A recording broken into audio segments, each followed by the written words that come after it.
ഇവരുടെ എല്ലാം അലാം കണ്ടപ്പോൾ എന്തോ സീരിയസ് ആയ കാര്യമാണെന്ന് എനിക്ക് തോന്നി. അരമണിക്കൂർ കഴിഞ്ഞപ്പോഴത്തേക്കും ഡോക്ടർ എന്നെ വിളിച്ച് കൺസെന്റ് സൈൻ ചെയ്യിക്കാണ്ട് വിളിച്ചു. എന്നിട്ട് എന്നോട് പറഞ്ഞു 98% കൊച്ചു മരിച്ചു, 2% മാത്രമേ കൊച്ചിന് ജീവനിലേക്ക് തിരിച്ചു വരാൻ സാധ്യതയുള്ളൂ. ആ ഒരു 2% കുറിച്ച് എന്തെങ്കിലും പറയണമെന്നുണ്ടെങ്കിൽ ഒരു 78 മണിക്കൂറോളം നമ്മൾ വെയിറ്റ് ചെയ്യണം, അതിനു മുമ്പായിട്ട് പറയാൻ പറ്റത്തില്ല എന്ന് പറഞ്ഞു.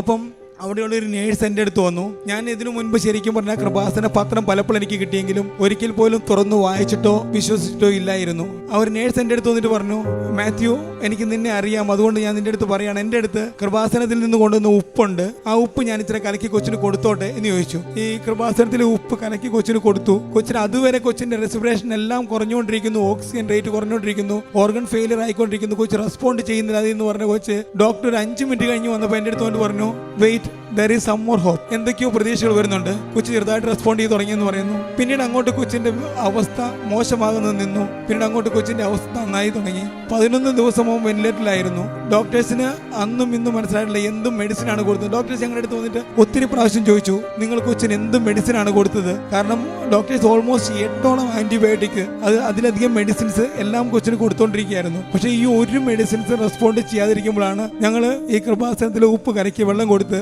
കൊച്ചിന് കൊടുത്തു. അതിനുശേഷം കൊച്ചിന്റെ അപകട നിലയിൽ നിന്ന് തരണം ചെയ്തു. മെല്ലെ മെല്ലെ അവൻ ഇമ്പ്രൂവ് ആയി.